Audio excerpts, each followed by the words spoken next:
اعوذ باللہ من الشیطان الرجیم بسم اللہ الرحمن الرحیم قل ان كانت لكم الدار الآخرة عند الله خالصة من دون الناس فتمنوا الموت ان كنتم صادقين ولن يتمنوه ابدا بما قدمت ايديهم والله عليم بالظالمين وَلَتَجِدَنَّهُمْ أَحْرَصَ النَّاسِ عَلَى حَيَاةٍ وَمِنَ الَّذِينَ أَشْرَكُوا يَوَدُّ أَحَدُهُمْ لَوْ يُعَمَّرُ أَلْفَ سَنَةٍ وَمَا هُوَ بِمُزَحْزِحِهِ مِنَ الْعَذَابِ أَنْ يُعَمَّرَ وَاللَّهُ بَصِيرٌ بِمَا يَعْمَلُونَ صدق اللہ العظیم۔ آپ ان سے کہیے کہ اگر اللہ کے نزدیک آخرت کا گھر تمام انسانوں کو چھوڑ کر صرف تمہارے لیے ہی مخصوص ہے، جیسا کہ تمہارا کہنا ہے، تو موت کی تمنا کر کے دکھاؤ اگر واقعی سچے ہو۔ اور ہم بتا دیتے ہیں کہ انہوں نے اپنے جو کرتوت آگے بھیجے ہیں، ان کی وجہ سے یہ کبھی ایسی تمنا نہیں کریں گے۔ اللہ ظالموں کو خوب جانتا ہے، بلکہ یقیناً تم ان لوگوں کو پاؤ گے کہ انہیں زندہ رہنے کی لالچ دوسرے تمام انسانوں سے زیادہ ہے، یہاں تک کہ مشرکین سے بھی زیادہ ہے۔ ان میں کا ایک ایک شخص یہ چاہتا ہے کہ 1000 سال عمر پائے، حالانکہ کسی کا بڑی عمر پا لینا اسے عذاب سے دور نہیں کر سکتا، اور یہ جو عمل بھی کرتے ہیں اللہ اسے اچھی طرح دیکھ رہا ہے۔ یہ سورہ بقرہ کی ان 3 آیات کریمہ کا خلاصہ ہے، ترجمے کا خلاصہ آپ کہہ لیجیے۔ دراصل ان 3 آیات کریمہ میں اللہ رب العزت نے اللہ کے نبی صلی اللہ علیہ وسلم کے ذریعے سے یہودیوں کو ایک چیلنج دیا ہے۔ وہ چیلنج کیا ہے؟ اور صرف یہ چیلنج یہودیوں کو نہیں ہے، ساتھ ساتھ میں نصارہ کا بھی دعویٰ ہے۔ یہود و نصارہ کیا کہا کرتے تھے؟ ان کا دعویٰ یہ تھا وَقَالُوا لَن يَدْخُلَ الْجَنَّةَ إِلَّا مَنْ كَانَ هُودًا أَوْ نَصَارَىٰ تِلْكَ أَمَانِيُّهُمْ قُلْ هَاتُوا بُرْهَانَكُمْ إِن كُنتُمْ صَادِقِينَ۔ یہود کہتے تھے کہ جنت میں صرف اور صرف یہودی جائیں گے، نصارہ یہ کہتے تھے کہ جنت میں صرف اور صرف نصارہ جائیں گے۔ اللہ رب العزت فرماتے ہیں، جس کا خلاصہ ہے کہ یہ ان کی تمنائیں ہیں، اگر تم سچے ہو تو تم دلیل لاؤ۔ اور یہودی کیا کہتے تھے کہ نحن ابناء اللہ و احباؤ، ہم تو اللہ کے بیٹے ہیں اور اس کے محبوب ہیں، حالانکہ اللہ رب العزت کی ذات اولاد سے پاک ہے۔ اللہ کا کوئی بیٹا نہیں ہے، اللہ کی کوئی اولاد نہیں ہے، اور اللہ رب العزت نے قرآن کریم میں صاف طور پر ارشاد فرما دیا ہے قل هو اللہ احد اللہ الصمد لم یلد ولم یولد ولم یکن له کفوا احد۔ نہ اللہ کی کوئی اولاد ہے، نہ اللہ کسی کی اولاد ہے۔ آسان الفاظ میں اللہ کی کوئی اولاد نہیں ہے۔ تو یہ لوگ کیا کہتے تھے؟ ان کا دعویٰ کیا تھا کہ ہم لوگ جنت میں صرف ہم لوگ جائیں گے، باقی کوئی انسان جنت میں نہیں جا سکتا ہے۔ تو اللہ رب العزت نے اللہ کے نبی صلی اللہ علیہ وسلم کے ذریعے سے ان کو ایک چیلنج دیا ہے۔ وہ چیلنج کیا دیا ہے کہ اگر تم یہ سمجھتے ہو کہ آخرت جنت یہ صرف اور صرف تمہارے لیے ہے، باقی کسی کے لیے نہیں ہے، تو تم کیا کرو؟ فتمنوا الموت، تم موت کی تمنا کر کے دکھاؤ، ان کنتم صادقین، اگر تم اپنے اس دعوے میں سچے ہو۔ خلاصہ حضرت عبداللہ بن عباس رضی اللہ تعالیٰ عنہما کا ایک قول ہے، وہ آگے میں نقل کرتا ہوں۔ اللہ رب العزت نے آگے فرما بھی دیا وَلَن يَتَمَنَّوْهُ أَبَدًا بِمَا قَدَّمَتْ أَيْدِيهِمْ، یہ زندگی میں کبھی بھی موت کی تمنا نہیں کریں گے۔ یہودی زہر کا گونٹ پی جائے گا لیکن کبھی موت کی تمنا نہیں کرے گا۔ وَلَن يَتَمَنَّوْهُ أَبَدًا بِمَا قَدَّمَتْ أَيْدِيهِمْ، کیوں؟ اس لیے کہ وہ لوگ جانتے ہیں کہ ہم نے جو گناہ کیے ہیں، جو ہمارے کرتوت ہیں نا، وہ ہمیں آخرت میں ہماری پکڑ کا ذریعہ اور سبب بنیں گے۔ واللہ علیم بالظالمین، اور اللہ رب العزت ظالمین کو خوب جانتا ہے۔ بلکہ اللہ رب العزت نے قرآن کریم میں ارشاد فرما دیا کہ یہ لوگ موت کی تمنا کی بات کرتے ہیں، ہم ان کو اس سے بھی آسان چیز کہتے ہیں۔ اللہ رب العزت نے کیا فرمایا؟ کہ آپ ان کے ہر فرد کو دیکھیں گے کہ اس کو زندگی بہت پیاری ہے، زندگی کی لالچ ان کے اندر بہت زیادہ ہے، اور ان کی لالچ کس سے بھی زیادہ ہے، حتیٰ کہ مشرکین اور آتش پرست اور مجوسی قسم کے جو لوگ ہیں نا، ان سے بھی زیادہ یہ لوگ موت کی اس سے بھی زیادہ یہ لوگ اپنی زندگی کی تمنا کرتے ہیں، حتیٰ کہ ان کی تمنا کیا ہے کہ ان میں سے ہر ایک بندے کو 1000 سال کی زندگی دی جائے۔ اور اللہ رب العزت کیا فرماتے ہیں، ان کو اتنی زندگی اگر مل بھی جائے نا، تب بھی اتنی لمبی زندگی ان کو جہنم کے عذاب سے نجات نہیں دے سکتی ہے۔ وما هو بمزحزحه من العذاب ان يعمر والله بصير بما يعملون، اور اللہ رب العزت دیکھ رہا ہے جو وہ لوگ کرتے ہیں۔ حضرت عبداللہ بن عباس رضی اللہ تعالیٰ عنہما فرماتے ہیں، اللہ کے نبی صلی اللہ علیہ وسلم نے ارشاد فرمایا، جس کا خلاصہ ہے کہ اگر اللہ کے نبی صلی اللہ علیہ وسلم کے زمانے میں کوئی یہودی یہ تمنا کر لیتا یا اپنی زبان سے یہ کہہ دیتا کہ ہاں مجھے موت محبوب ہے، مجھے موت پیاری ہے، تو اللہ کے نبی صلی اللہ علیہ وسلم نے فرمایا کہ اس کی موت اسی وقت ہو جاتی۔ لیکن وہ بھی جانتے تھے کہ یہ نبوت کا چیلنج ہے، اور اللہ رب العزت کی طرف سے ہمیں چیلنج دیا گیا ہے، اگر ہم نے ایک مرتبہ بھی اپنی زبان سے کہہ دیا کہ ہمیں موت پیاری، ہم موت کی تمنا کرتے ہیں، تو ہم سیدھے موت کی آگوش میں آ جائیں گے۔ اس لیے یہودیوں کو زندگی بہت پیاری ہے۔ اب دیکھو، مسلمان ہوتا ہے نا، مسلمان چاہے کیسا بھی ہو، گنہگار ہو، فاسق ہو، فاجر ہو، کچھ بھی ہو، لیکن آخر میں اس کے دل میں یہ تو ہوتا ہے نا کہ چلو دنیا میں نے تکلیفیں برداشت کر لی نا، تو اللہ آخرت میں تو مجھے ضرور اس کا بدلہ عطا فرمائے گا اور مجھے جنت ملے گی۔ گنہگار سے گنہگار مسلمان ہو، لیکن اس کو اللہ کی رحمت سے اتنی تو کبھی امید ہوتی ہے کہ میرا رب مجھے معاف ضرور کرے گا۔ اور یہ لوگ تو جانتے ہیں کہ ہمارے لیے تو آخرت میں کچھ بھی نہیں ہے، صرف جو دعوے ہیں وہ ہمارے زبانی دعوے ہیں، دلیل ان کے پاس بھی نہیں ہے۔ وہ جانتے ہیں کہ ہم نے جو گناہ کیے ہیں نا، اگر ہم مر گئے نا تو مرنے کے بعد ہمیں اس کا عذاب بھگتنا پڑے گا۔ اس لیے بندے کو موت کی تمنا کرنی چاہیے یا نہیں کرنی چاہیے؟ یاد رکھیں، اگر دنیا میں حالات ہیں، مصیبتیں ہیں، پریشانیاں ہیں اور دنیاوی حالات ہیں، تو پھر تو بندے کو موت کی تمنا کرنا جائز نہیں ہے۔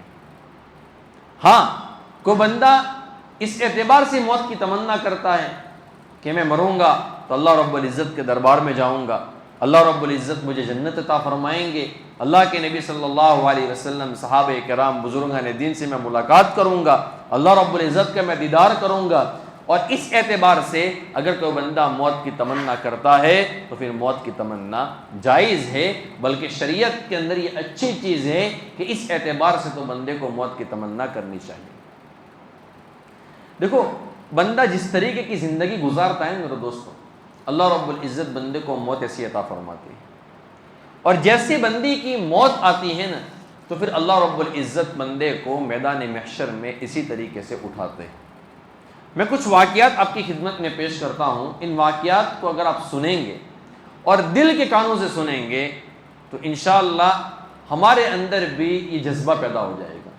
بلکہ میں تو دعا کرتا ہوں کہ اللہ رب العزت ہم میں سے کسی بندے کو ایسی قابل رشک کا موت، سجدے کی موت، رکوع کی موت، قیام کی موت، شہادت کی موت ایسی عطا فرما دینا کہ ہماری موت کو دیکھ کر ہمارے شہر والے جو ہیں نا وہ عبرت حاصل کرے اور اپنے گناہوں سے توبہ کر لے۔ نوجوان اپنی زندگی سے توبہ کر لے، بوڑھے اپنی زندگی سے توبہ کر لے، بچوں میں ایسے جذبات پیدا ہو جائے، عورتوں میں جذبات پیدا ہو جائے کہ ہم سے جو گناہ ہو گئے وہ ہو گئے، لیکن اب ہم بھی آخرت کے لیے تیاری کریں گے تاکہ اللہ رب العزت جیسے فلانے بندے کو یا فلانی بندی کو ایسا حسن خاتمہ عطا فرمایا، اللہ رب العزت ہمیں بھی عطا فرمائے۔ اگر سنترامپور میں سے کسی بندے کو اگر مسجد میں سجدے کی موت مل جاتی ہے تو ہم میں سے کتنے نوجوان ایسے ہوں گے کہ جو اپنے گناہوں سے توبہ کر لیں گے کہ موت کا کوئی بھروسہ نہیں ہے، جب مرنا ہے تو ہمارا فلانا دوست، فلانا نوجوان جس طریقے سے مسجد میں سجدے کی موت مرا ہے ہم بھی اسی طریقے سے مریں۔ لیکن یہ کب ہوگا میرے دوستو؟ جب ہم ایسی زندگی گزاریں گے۔ اور اللہ معاف فرمائے، اگر ہم گناہوں والی زندگی گزارتے ہیں تو تو پھر اللہ کا کرم ہے، اگر اللہ حسن خاتمہ پھر بھی دے دیتا ہے تو اس کا کرم، اس کا احسان، اس کی رحمت ہے۔ ورنہ میرے دوستو ایسا بہت کم ہوتا ہے کہ بندہ زندگی پر گناہوں والی زندگی گزارے، اللہ رب العزت کا مقابلہ کرتا رہے اور اس بندے کا حسن خاتمہ ہو جائے، پھر وہ بندہ موت بھی ایسے مرتا ہے۔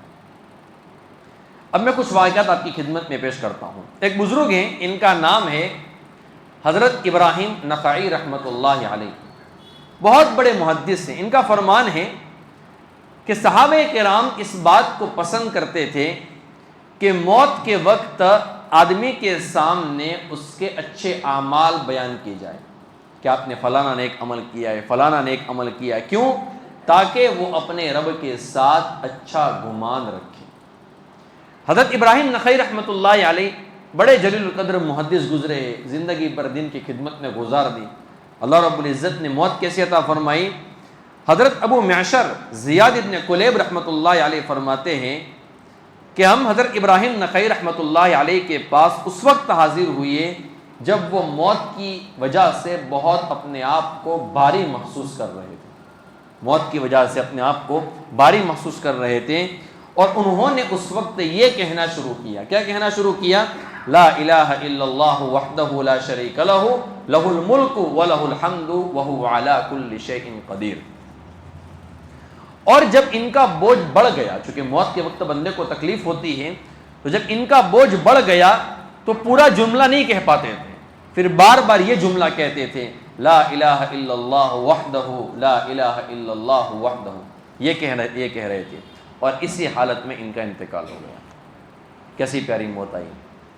حضرت عمران الخیاط رحمۃ اللہ علیہ فرماتے ہیں کہ میں حضرت ابراہیم نخعی رحمۃ اللہ علیہ کی عیادت کے لیے گیا تو وہ رو رہے تھے، تو میں نے پوچھا آپ کیوں روتے ہو؟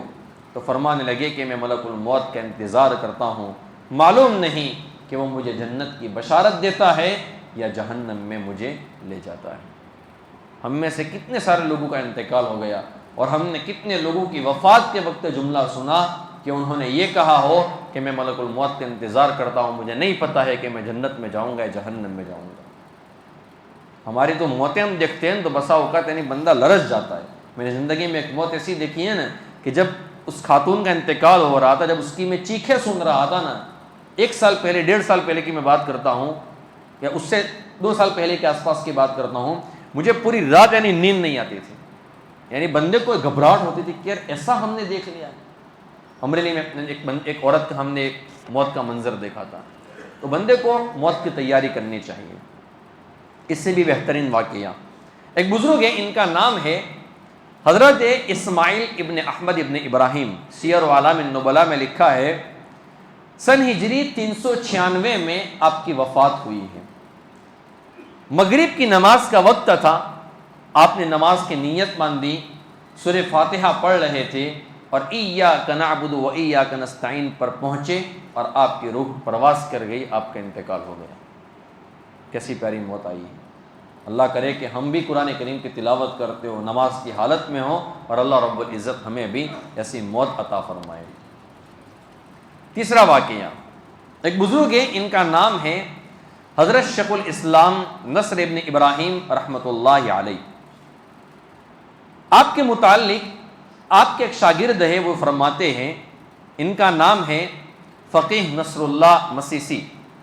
وہ اپنے استاذ کے بارے میں بتلاتے ہیں کہ ان کی موت کے کچھ پل پہلے آپ اپنی زبان سے یوں کہہ رہے تھے، یا سیدی امیلنی انا مأمور وانت مأمور، انا مأمور وانت مأمور۔ فرشتے کو مخاطب کر کے کہتے تھے کہ میرے سردار مجھے مہلت دے دو۔ اب کیوں مہلت مانگ رہے تھے؟ مجھے مہلت دے دو، تم بھی اللہ رب العزت کا حکم مانتے ہو، میں بھی اللہ رب العزت کا حکم مانتا ہوں۔ اسی دوران جب یہ جملہ کہہ رہے تھے، اچانک اذان کی آواز کان میں آئی اور عصر کی اذان کی ہوئی، عصر کی اذان کی آواز آئی، تو ان کے شاگرد فرماتے ہیں کہ میں نے اپنے استاد سے کہا کہ حضرت عصر کی اذان ہو رہی ہے، تو فرمایا کہ مجھے نماز پڑھنی ہے، تو فرمایا کہ مجھے بٹھا دو۔ آپ کو بٹھا دیا گیا اور آپ نے تکبیر تحریمہ کہی، اللہ اکبر کہا، ایک ہاتھ دوسرے ہاتھ پر رکھا، نماز شروع کی، اور اسی حالت میں ان کا انتقال ہو گیا۔ کیسی پیاری موت ہے. اور یہ واقعہ بھی سیر و اعلام النبلاء میں امام ذہبی رحمۃ اللہ علیہ نے لکھا ہے. ایک اور واقعہ ہے، یہ بڑا عجیب و غریب واقعہ ہے. ایک بزرگ ہے، ان کا نام ہے حضرت ابوبکر احمد ابن علی ابن احمد العلوی رحمۃ اللہ علیہ. آپ اتنے سارے نام یاد مت رکھنا، آپ خالی واقعہ یاد رکھو. یہ بھی بہت بڑے اللہ والے گزرے ہیں. اور ان کا معمول کیا تھا کہ جب آپ حج کے لیے جاتے تھے تو مکۃ المکرمہ میں جو قبریں ہیں ان کی زیارت کرنے کے لیے جاتے تھے. وہاں پر ایک قبر ہے جن کا نام آپ نے بھی سنا ہوگا، حضرت فضیل ابن عیاض رحمۃ اللہ علیہ. ان کی قبر پر کھڑے ہوتے اور ان کی قبر کی سائیڈ میں جگہ خالی تھی. اس کے بعد وہ اپنی لکڑی سے یوں نشان کرتے اور اس وقت اللہ رب العزت سے یوں دعا کرتے، میرے مولا مجھے اسی جگہ پر وفات، میری قبر بنانا. اے اللہ جب تو مجھے وفات دینا تو اسی جگہ پر میری قبر بنانا. یہ بار بار دعا کرتے تھے اور جب بھی آپ حج میں جاتے تھے یہ آپ کا معمول رہتا تھا. سن ہجری 503 میں جب آپ حج کے لیے تشریف لے گئے تو سفر کے دوران 2 مرتبہ راستے میں اونٹ کے اوپر سے آپ گر گئے. بہرحال مکہ المکرمہ میں آپ پہنچے ہیں، کیسی پیاری موت. آپ دیکھو، پھر حالت احرام میں 9 ذی الحجہ کو عرفات میں پہنچے ہیں اور عرفات میں اسی دن شام میں آپ کا انتقال ہوا ہے. کیسی پیاری موت ہے. لوگ ان کو مکہ المکرمہ لائے، بیت اللہ کا طواف کرایا اور 10 ذی الحجہ کو حضرت فضیل ابن عیاض کی قبر کے بازو میں ان کو دفن کر دیا گیا. سال ہر سال سے جاتے تھے، جہاں پر کھڑے ہو کر دعائیں کیا کرتے تھے کہ اللہ اسی جگہ پر میری قبر بنانا. اللہ کی شان، اللہ کا کرم، اللہ کا فضل، اللہ کا احسان کہ اسی جگہ پر ان کی وفات ہوئی ہے. ہم بھی دعا کرتے اللہ رب العزت سے کہ اللہ تبارک و تعالی ہم کو بھی شہادت والی موت عطا فرمائے اور اپنے نبی کے شہر میں دفن ہونا ہمارے لیے مقدر فرمائے. ایک اور واقعہ حضرت امام اعظم ابو حنیفہ رحمۃ اللہ علیہ کے بارے میں آتا ہے. یعقوب ابن شیبہ رحمۃ اللہ علیہ فرماتے ہیں کہ مجھے یہ خبر پہنچی ہے کہ جب امام اعظم ابو حنیفہ رحمۃ اللہ علیہ کا انتقال ہوا تو اس وقت آپ سجدے میں تھے. میں نے ایک معتبر عالم سے واقعہ سنا کہ اس وقت کا جو بادشاہ تھا نا، وقت کا خلیفہ تھا، آپ جیل میں تھے اور جیل کے اندر سے آپ کا جنازہ نکلا ہے. تو آپ کو بتا دیا گیا تھا کہ آج رات آپ دودھ مت پینا، اس لیے کہ اس دودھ کے اندر زہر ملا دیا گیا ہوگا اور آپ کو مارنے کی پلاننگ کی گئی ہے. اب ظاہر سی بات ہے کہ جب بندے کو پتا ہو کہ اس میں زہر، اور جب بندہ خود پیے گا تو ظاہر سی بات ہے کہ پھر تو وہ خودکشی کا گناہ ہوگا. تو حضرت امام اعظم ابو حنیفہ رحمۃ اللہ علیہ پی نہیں رہے تھے، تو زبردستی آپ کا منہ کھلا گیا اور آپ کو پلایا گیا اور اسی کے اندر آپ کی وفات ہوئی ہے. حضرت امام مالک رحمۃ اللہ علیہ دوسرے نمبر کے امام ہیں. میں چاروں امام کی کچھ باتیں آپ کی خدمت میں پیش کر دیتا ہوں. حضرت ابن ابی اویس رحمۃ اللہ علیہ فرماتے ہیں کہ امام مالک رحمۃ اللہ علیہ کئی دن بیمار رہے اور اس کے بعد آپ کا انتقال ہوا. تو میں نے ان کے گھر والوں سے پوچھا کہ انہوں نے امام مالک رحمۃ اللہ علیہ نے وفات کے وقت کیا کہا تھا. تو فرمایا کہ انہوں نے کلمہ شہادت پڑھا، اشہد ان لا الہ الا اللہ واشہد ان محمدا عبدہ ورسولہ، اور اس کے بعد قرآن کریم کی ایک آیت کریمہ پڑھی، للہ الامر من قبل ومن بعد، پہلے بھی اللہ کا حکم چلتا تھا اور بعد میں بھی اللہ کا حکم چلتا ہے. اور اسی حالت میں آپ کا انتقال ہو گیا.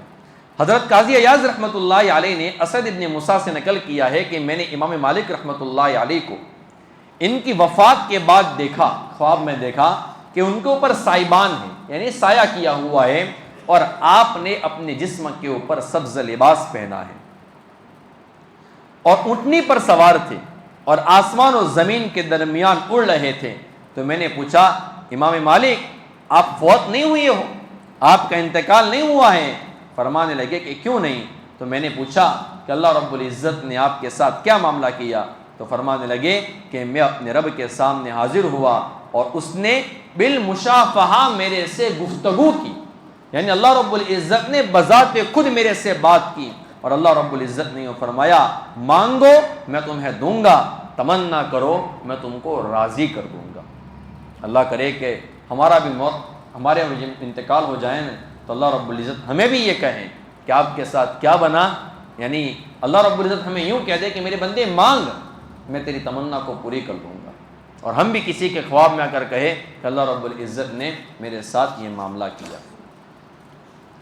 حضرت امام شافعی رحمۃ اللہ علیہ کا انتقال کس طریقے سے ہوا؟ آپ کے ایک شاگرد ہے، ان کا نام ہے حضرت امام ابن ربیع رحمۃ اللہ علیہ۔ اس زمانے کا جو خلیفہ تھا اس کا ایک قاصد آیا اور اس نے آ کر امام شافعی رحمۃ اللہ علیہ کو یوں کہا کہ آپ کو سپریم کورٹ کا جج بنایا جا رہا ہے، آپ اس عہدے کو قبول فرما لیں۔ اب آج کے زمانے میں اگر کسی بندے کو اس طریقے کا بڑا عہدہ دے دیا جائے تو سوال پیدا ہوتا ہے کہ وہ بندہ انکار کرے، لیکن امام شافعی رحمۃ اللہ علیہ نے کیا فرمایا کہ اللہ رب العزت کے سامنے دعا کی۔ کیا دعا کی؟ اللہم ان کان خیرا لی فی دینی و دنیای و عاقبت امری فامضیہ و الا فاقبضنی الیک۔ اے اللہ، اگر قاضی بننا میرے لیے، میرے دین و دنیا اور انجام کار کے لیے بہتر ہے تو مجھے قاضی بنا دے، ورنہ مجھے تو اپنے پاس بلا لے۔ امام ربیع رحمۃ اللہ علیہ فرماتے ہیں اس دعا کے 3 دن کے بعد امام شافعی رحمۃ اللہ علیہ کا انتقال ہو گیا۔ اللہ رب العزت نے فتنے سے بچا دیا۔ امام مزنی رحمۃ اللہ علیہ فرماتے ہیں کہ امام شافعی رحمۃ اللہ علیہ کے پاس میں ان کی بیماری میں حاضر ہوا تو جس میں آپ کی وفات ہوئی تھی، تو میں نے عرض کیا امام شافعی آپ کا کیا حال ہے؟ تو امام شافعی رحمۃ اللہ علیہ نے اپنا سر اٹھایا اور فرمایا کہ میرا حال یہ ہے کہ میں دنیا سے جا رہا ہوں، اپنے دوستوں سے جدا ہو رہا ہوں اور اپنے بدعمالیوں کے پاس پہنچنے والا ہوں، میں اپنے گناہوں کے پاس پہنچوں گا اور اللہ کے سامنے حاضر ہونے والا ہوں۔ مجھے معلوم نہیں ہے کہ میری روح جنت میں جاتی ہے تو میں اس کو مبارکباد دوں یا جہنم کی طرف جاتی ہے تو میں اس کی تعزیت کروں۔ پھر امام شافعی رحمۃ اللہ علیہ نے چند شعر پڑھے، میں اس کا ترجمہ کر لیتا ہوں، کیسے پیارے شعر پڑھے ہیں۔ جب میرا دل سخت ہو گیا، میرے راستے تنگ ہو گئے، تو میں نے تجھ سے معافی حاصل کرنے کے لیے امیدوں کو اپنی سیڑھی بنا لی۔ نمبر 2، میرا گناہ مجھے بہت بڑا محسوس ہو رہا ہے، لیکن جب میں اس کو اے میرے رب تیرے درگزر کے مقابلے میں لاتا ہوں تو تیرا درگزر بہت بڑا ہوتا ہے۔ یعنی مجھے میرے گناہ تو بڑے محسوس ہو رہے ہیں، لیکن جب تیرے عفو و کرم کو دیکھتا ہوں نا تو میرے گناہ تیرے عفو و کرم کے سامنے چھوٹے بن جاتے ہیں۔ نمبر 3، تو ہمیشہ سے گناہ معاف کرتا رہا ہے، ہمیشہ سخاوت کرتا رہا اور احسان و عزت سے درگزر کرتا رہا۔ اگر آپ نہ ہوتے تو ابلیس ہر عابد کو گمراہ کر دیتا، میں کیسے چھٹکارا پاتا جبکہ اس نے آپ کے برگزیدہ بندے حضرت آدم علیہ السلام کو بھی لغزش میں مبتلا کر دیا۔ میں نے گناہ کیے اور اس کی خطرناکیوں کو بھی میں جانتا ہوں اور یہ بھی جانتا ہوں کہ میرے مولا تو ترس کھا کر مجھے معاف کر دے گا۔ اے مخلوق کے معبود، میں اپنی رغبت اور حاجت آپ کے آگے پیش کرتا ہوں، اگرچہ اے احسان و سخاوت والے میں مجرم ہوں۔ یہ چند شعر حضرت امام شافعی رحمۃ اللہ علیہ نے کہے۔ امام ربیع رحمۃ اللہ علیہ فرماتے ہیں، ان کے شاگرد جن کا بھی تذکرہ آیا، کہ میں نے خواب میں دیکھا کہ حضرت آدم علیہ السلام فوت ہو گئے ہیں۔ میں نے اس کی تعبیر پوچھی تو مجھے کہا گیا کہ روئے زمین میں سب سے بڑی موت کی اطلاع ہے، کیونکہ حضرت آدم کا انتقال تو پہلے ہو گیا ہے، اب جو کسی کا انتقال ہونے والا ہے وہ روئے زمین کی سب سے بڑی موت ہے۔ تو فرمانے لگے کہ تھوڑی دیر کے بعد مجھے خبر پہنچی کہ حضرت امام شافعی رحمۃ اللہ علیہ انتقال کر گئے ہیں۔ امام ربیع رحمۃ اللہ علیہ فرماتے ہیں امام شافعی رحمۃ اللہ علیہ کا انجام کیا ہوا، اللہ نے ان کو کیا انعام دیا کہ میں نے ان کی وفات کے بعد خواب میں دیکھا اور پوچھا اے ابو عبداللہ، امام شافعی رحمۃ اللہ علیہ کی کنیت ہے، اللہ نے آپ کے ساتھ کیا معاملہ فرمایا؟ تو فرمانے لگے کہ اللہ نے مجھے سونے کی کرسی پر بٹھایا اور مجھ پر تازہ موتیوں کی بارش کی۔ کیسا بہترین انجام ہے۔ اس لیے بندے کو حسن خاتمہ مانگنا چاہیے۔ میں واقعات میرے دوستو اس لیے سنا رہا ہوں کہ ہمارے اندر بھی موت کا شوق پیدا ہو۔ ان واقعات کو سنانے کا مقصد کوئی بولنے کی لذت یا سننے کی لذت نہیں ہے۔ ہم یہاں سے جب اٹھیں نا تو زندگیوں کے بدلنے کے فیصلے کریں، یہ نہیں کہ ایک کان سے ہم نے سن لیا، میں نے اپنی زبان سے بول لیا، آپ نے سن لیا اور ایک دوسرے کان سے نکال دیا۔ ہماری زندگی میں بدلاؤ آنے چاہیے۔ ہم دعائیں کرنے والے بنے کہ اے اللہ جیسے واقعات ہم نے سنے، اے اللہ ہمیں بھی ایسی موت عطا فرما۔ جب میرے دوستو بندہ مانگتا ہے نا تو پھر اللہ رب العزت بندے کو ایسی موت بھی عطا فرماتے ہیں۔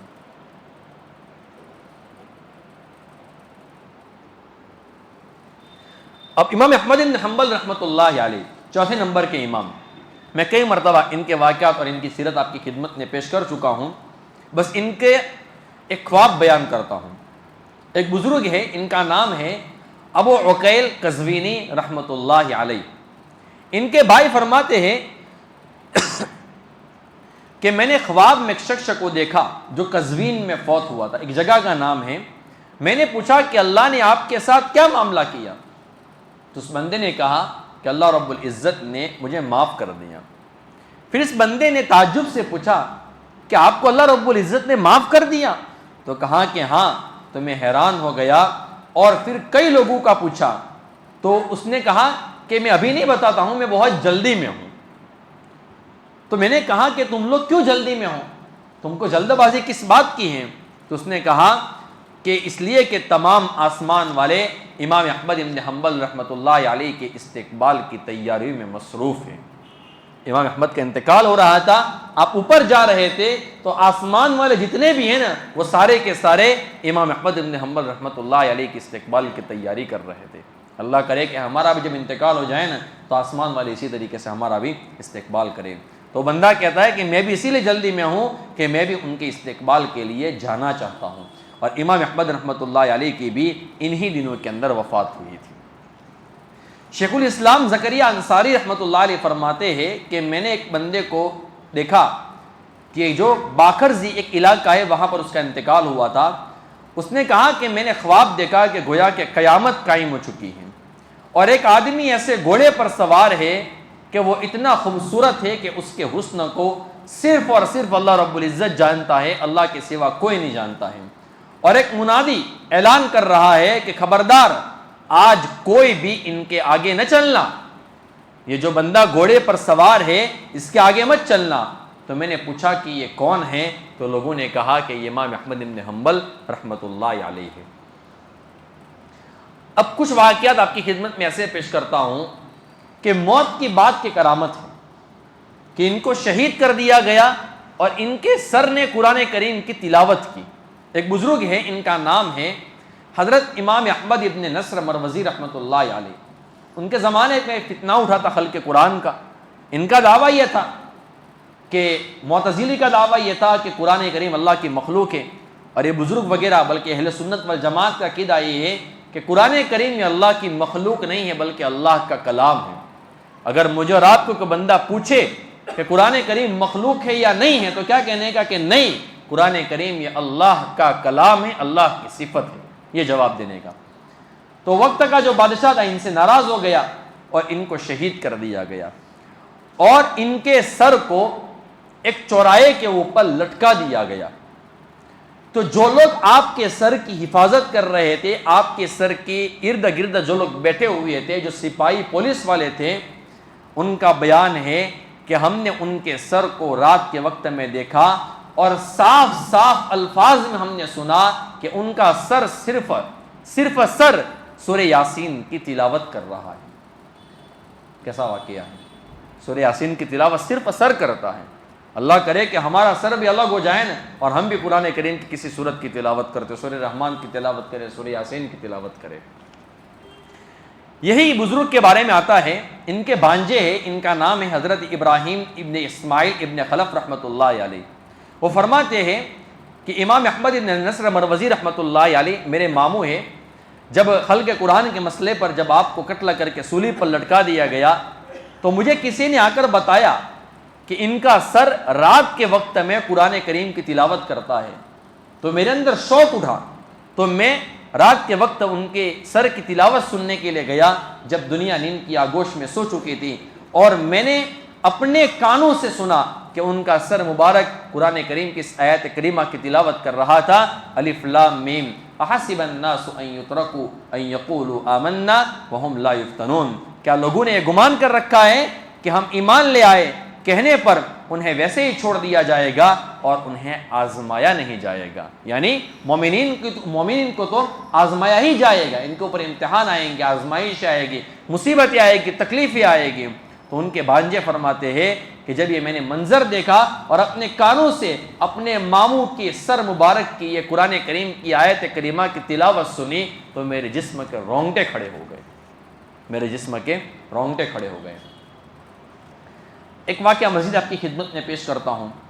حضرت ثابت بنانی رحمۃ اللہ علیہ فرماتے ہیں کہ میں ایک اور آدمی حضرت مطرف ابن عبداللہ رحمۃ اللہ علیہ کے پاس پہنچے۔ جب وہ بیمار تھے تو ہم نے دیکھا کہ وہ بے ہوش ہے اور ان کے جسم کے اوپر نور کے 3 ٹکڑے ہیں، نور کے 3 ٹکڑے ہیں، ایک سر کے اوپر سے ہے، دوسرا ناف سے ہے، اور تیسرا ان کے پاؤں مبارک سے نور نکل رہا ہے۔ ہم ڈر گئے۔ جب ان کو ہوش آیا تو ہم نے ان سے کہا کہ اے ابو عبداللہ کیا حال ہے آپ کا؟ فرمانے لگے کہ ہم نے ایک عجیب منظر دیکھا جس کی وجہ سے ہم ڈر گئے۔ انہوں نے کہا کہ تم نے کیا چیز دیکھی؟ تو انہوں نے کہا کہ ہم نے آپ کے جسم کے اوپر اس طریقے سے 3 انوارات دیکھے، 3 نور کے ٹکڑے دیکھے۔ انہوں نے کہا کہ واقعی آپ لوگوں نے دیکھے ہیں؟ تو ہم نے کہا کہ ہاں ہم نے دیکھے ہیں۔ انہوں نے کہا کہ دراصل یہ سورہ سجدہ ہے جو میں روزانہ قرآن کریم کی تلاوت کرتا تھا، الف لام میم سجدہ، اور اس میں 30 آیتیں ہیں۔ اس کا پہلا حصہ میرے سر سے، دوسرا حصہ میرے ناف سے، اور تیسرا حصہ میرے پاؤں سے چمکا، اور اب وہ میری سفارش کرنے کے لیے آسمان کی طرف گئے ہیں، اور یہ صرف ملک ہے جو میں روزانہ تلاوت کرتا تھا میرے اوپر پہرا دے رہی ہے، جہنم سے بچاؤ کر رہی ہے، اور یہ کہتے ہی ان کی آنکھیں بند ہو گئی اور ان کا انتقال ہو گیا۔ کیسی موت ہے! اس لیے سورہ سجدہ اور سورہ ملک، تبارک الذی بیدہ الملک وہو علی کل شیء قدیر، اس کی روزانہ ہمیں تلاوت کرنی چاہیے۔ اب 2 واقعات اخیر میں ہیں، بڑے زبردست ہے، وہ میں آپ کی خدمت میں پیش کر دیتا ہوں۔ حضرت ابو یوسف غوثلی رحمۃ اللہ علیہ فرماتے ہیں کہ ایک دفعہ حضرت ابراہیم ابن ادہم رحمۃ اللہ علیہ، جن کا نام آپ نے بارہا سنا ہوگا، فضائل صدقات وغیرہ میں بہت مرتبہ ان کا نام آتا ہے، وہ میرے پاس تشریف لائے اور فرمایا کہ آج میں نے ایک عجیب و غریب چیز دیکھی ہے۔ تو میں نے کہا کہ حضرت کیا دیکھا ہے؟ تو فرمانے لگے کہ میں قبرستان میں گیا اور قبر کے پاس کھڑا ہو گیا، اتنے میں قبر پھٹی اور ایک رنگین داڑھی والا شخص، یعنی جس نے داڑھی میں مہندی لگائی تھی، وہ اندر سے نکلا اور اس نے کہا کہ ابراہیم، مجھ سے جو سوال کرنا چاہتے ہو وہ سوال کرو، آج اللہ رب العزت نے مجھے آپ کے لیے زندہ کیا ہے۔ میں نے کہا کہ اللہ رب العزت نے تیرے ساتھ کیا معاملہ کیا؟ تو اس نے کہا کہ میں برے اعمال لے کر، گناہوں کو لے کر اللہ رب العزت کے دربار میں پہنچا، لیکن اللہ رب العزت نے مجھے یوں فرمایا کہ 3 چیزوں کی وجہ سے میں نے تیری مغفرت کر دی ہے۔ اب وہ چیزیں سنیں۔ نمبر 1 یہ کہ تو میرے پاس اس حال میں آیا ہے کہ تو میرے محبوب بندوں سے محبت رکھتا ہے، یعنی تو اللہ والوں سے محبت کرتا ہے، اس وجہ سے میں نے تیری مغفرت کر دی ہے۔ نمبر 2 تو میرے سے اس حال میں ملا کہ تیرے پیٹ میں شراب کا ایک قطرہ بھی نہیں گیا ہے، نشہ آور کوئی چیز نہیں گئی ہے، شراب کے قطرہ نہیں گیا ہے، اس وجہ سے میں نے تیری مغفرت کر دی ہے۔ اور تیسرا، اس وجہ سے میں خلاصہ بتا رہا ہوں، اس وجہ سے میں نے تیری مغفرت کر دی کہ تو میرے پاس اس حال میں آیا ہے کہ تو بوڑھا ہے، تیری داڑھی سفید ہو گئی ہے، بھلے ہی تو نے مہندی لگائی ہے لیکن سفید داڑھی لے کر میرے پاس آیا ہے، اور سفید داڑھی والے کو عذاب دینے سے مجھے شرم آتی ہے۔ یہ 3 چیزیں تو میرے پاس لے کر آیا ہے، اس وجہ سے میں نے تیری مغفرت کر دی ہے۔ اب ایک واقعہ مزید سنیں۔ حضرت ابو معشر رحمۃ اللہ علیہ فرماتے ہیں کہ مدینہ منورہ میں ہمارے سامنے ایک شخص کا انتقال ہوا۔ جب غسل دینے کے لیے تختہ کے اوپر ہم نے جب لٹایا تو وہ اچانک سیدھا بیٹھ گیا۔ ہمارے زمانے میں اگر اس طریقے کا واقعہ ہو جائے تو ہم تو ڈر جائیں گے۔ تو وہ سیدھا بیٹھ گیا اور اس کی دونوں آنکھوں کی طرف ہاتھ لے جا کر اس نے کہا، اپنی آنکھوں کی طرف اس نے ہاتھ سے اشارہ کیا اور یہ کہا کہ میری یہ آنکھیں دیکھ رہی ہے، میری یہ نگاہیں دیکھ رہی ہے کہ عبد الملک ابن مروان اور حجاج ابن یوسف یہ جہنم میں اپنی باہر نکلی ہوئی انتڑیوں کو گھسیٹ رہے ہیں۔ ان کی انتڑیاں باہر آ گئی ہے اور اپنی انتڑیوں کو وہ گھسیٹ رہے ہیں، اور یہ کہہ کر دوبارہ پہلے کی طرح اس کے جسم سے روح نکل گئی اور دوبارہ اس کا انتقال ہو گیا۔ یہ واقعہ میں اپنی طرف سے بیان نہیں کرتا ہوں، بلکہ علامہ سیوطی رحمۃ اللہ علیہ نے شرح الصدور میں یہ واقعہ لکھا ہے، اور یہ کتاب میرے پاس PDF میں موجود ہے۔ اب یہ واقعہ جو میں آپ کی خدمت میں آخری واقعہ آپ کی خدمت میں جو پیش کرتا ہوں وہ بڑا عجیب و غریب واقعہ ہے. جب یہ واقعہ میں نے پہلی مرتبہ جب پڑھا نا تو میں نے کہا نا کہ سکتہ جاری ہو جاتا ہے کہ کیا پڑھ رہا ہے ہم لوگ. ایسا واقعہ کبھی آپ نے سنا ہے کہ بندے نے اپنے کفن کی تیاری خود کی ہو, اپنے غسل کی تیاری خود کی ہو؟ اب واقعہ سنیں. ایک بزرگ ہے, ان کا نام ہے شیخ ابو علی مصری رحمۃ اللہ علیہ. وہ فرماتے ہیں کہ میرے پڑوس میں ایک بندہ رہتا تھا جو مردوں کو غسل دیا کرتا تھا. تو میں نے ایک مرتبہ اس سے پوچھا کہ آپ نے اتنے سارے مردوں کو غسل دیا ہے, اتنی ساری میتوں کو غسل دیا ہے, سب سے عجیب واقعہ آپ نے کبھی کوئی دیکھا ہے جو سب سے حیران کرنے والا ہو؟ اس نے کہا کہ ہاں, ایک دن میرے پاس بہت ہی خوبصورت نوجوان خوبصورت کپڑوں میں میرے پاس آیا اور آ کر کہنے لگا کہ ہمارے ایک مردے کو, ایک میت کو غسل دینی ہے, آپ دے دیں گے؟ تو اس بندے نے کہا کہ ہاں میں دے دوں گا, میرا تو کام ہی یہی ہے, میں غسل دے دوں گا. چنانچہ میں اس نوجوان کے پیچھے پیچھے چل پڑا. وہ ایک مکان کے دروازے پر اس نے مجھ کو کھڑا کیا, وہ اندر چلا گیا. تھوڑی دیر کے بعد ایک لڑکی اس مکان سے باہر آئی اور اس کے آنکھوں میں سے آنسو نکل رہے تھے اور اس کی جو شکل تھی وہ ہو بہو اسی نوجوان کی تھی, یعنی دونوں بھائی بہن تھے. تو اس نے کہا کہ تم اندر آ جاؤ, ہم نے بندے کو لٹا دیا ہے. اس نے مجھے اندر بلایا. جب میں نے اندر جا کر دیکھا تو وہی نوجوان تخت کے اوپر لیٹا ہوا تھا جو چند منٹ پہلے مجھے بلانے کے لیے آیا تھا. واقعہ سمجھ میں آیا؟ جو مجھے بلانے کے لیے آیا وہی بندہ تخت کے اوپر لٹا ہوا تھا اور اسی تخت کے اوپر لٹا ہوا تھا کہ جس کے اوپر اس کو غسل دیا جانے والا تھا. اب کیا پتہ اس بندے نے دیکھ لیا ہوگا کہ اللہ نے اس کو بتا دیا ہوگا کہ کسی طریقے سے اس کو یقین ہو گیا ہو کہ اب کچھ دن کے بعد میرا انتقال ہونے والا ہے, کچھ دیر کے بعد, اور اس نے ساری اپنی تیاری کر لی. میں نے اندر جا کر دیکھا تو وہی نوجوان تھا. چنانچہ میں نے اس کو غسل دیا, کفن پہنایا, خوشبو لگائی اور اس کا جنازہ فوراً میں نے تیار کر لیا. جنازہ تیار ہونے کے بعد اس کی بہن جو آنسو کو پوچھتے ہوئے جو باہر آئی تھی وہ اندر گئی. اس نے اپنے بھائی کی پیشانی کو بوسہ دیا اور اس نے یوں کہا کہ خبردار, ان قریب میں بھی تمہارے ساتھ آنے والی ہوں. اس نے جملہ کہا. جب میں واپس آنے لگا نا تو اس لڑکی نے میرا شکریہ ادا کیا اور کہا کہ اگر تمہاری بیوی کسی میت عورت کو اگر اچھی طرح غسل دینا جانتی ہو تو اس کو ذرا بھیج دوں گے. جب اس نے جملہ کہا نا تو وہ بندہ کہتا ہے کہ میرے رونگٹے کھڑے ہو گئے. میں سمجھ گیا کہ اب یہ بھی شاید نہیں بچے گی. میں نے کہا کہ ہاں میں بھیج دوں گا. میں فوراً گھر پر آیا اور گھر پر آنے کے بعد میں نے بیوی کو سارا واقعہ سنایا. جب میں اس لڑکی کو یعنی میری بیوی کو لے کر اس لڑکی کے مکان پر گیا تو میں نے دروازے پر دستک دی تو اس لڑکی نے کہا بسم اللہ, یہ جملہ کہا اس نے, بسم اللہ کہا اور کہا کہ آپ اپنی بیوی کو اندر بھیج دو. وہ بندہ کہتا ہے کہ جب میری بیوی اندر گئی تو وہ بچی, وہ لڑکی اسی تختہ کے اوپر لیٹی ہوئی تھی اور اپنی کروٹ اس نے لے لی تھی اور اس کا بھی انتقال ہو گیا تھا. یعنی ایک بھائی ایک بہن نے خود اپنی جنازے کی تیاری کی اور خود اپنے کفن وغیرہ کا غسل وغیرہ کی تیاری کی. وہ بندہ یوں کہتا ہے کہ ایک ساتھ دونوں بھائی بہن کا جنازہ گھر کے اندر سے نکلا ہے. یہ چند ایک واقعات میں نے آپ کی خدمت میں میرے دوستوں میں نے اس لیے پیش کیے کہ ہمارے اندر بھی موت کا شوق پیدا ہو. ایسے واقعات تو بہت سارے, میں نے کچھ واقعات آپ کی خدمت میں پیش کیے.